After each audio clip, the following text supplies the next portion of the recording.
मस्कन जाहिर करने वाला लफ्ज़। महा टीटी और स्कॉलरशिप शॉर्ट वीडियो सीरीज़ का आज के दूसरे वीडियो में हम आज देखने वाले हैं एक नंबर के लिए कंपलसरी पूछे जाने वाले सवाल, मस्कन जाहिर करने वाले अल्फाज। जिस तरह इंसानों के घर होते हैं इसी तरह जानवरों के भी घर होते हैं। हर जानदार के घर का नाम अलग अलग होता है। आइए जानते हैं किस जानदार के घर को क्या कहते हैं।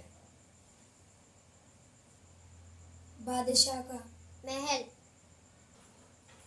जमींदार की, हवेली,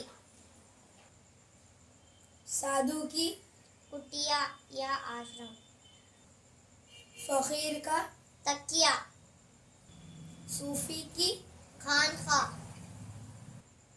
भैंस का, तबेला, भड़ का, छत्ता, परिंदे का, घोंसला, शेर की, कछार, मुर्गी का, डरबा, कबूतर की, काबुक, तोते का, पिंजरा, चूहे का, बिल, सांप की, बानबी, घोड़े का, अस्तबल, लोमड़ी की, भट, गाय का, गोठा, शहद की मक्खी का, छत्ता, मकड़ी का, जाला, छिपकली की, दराड़।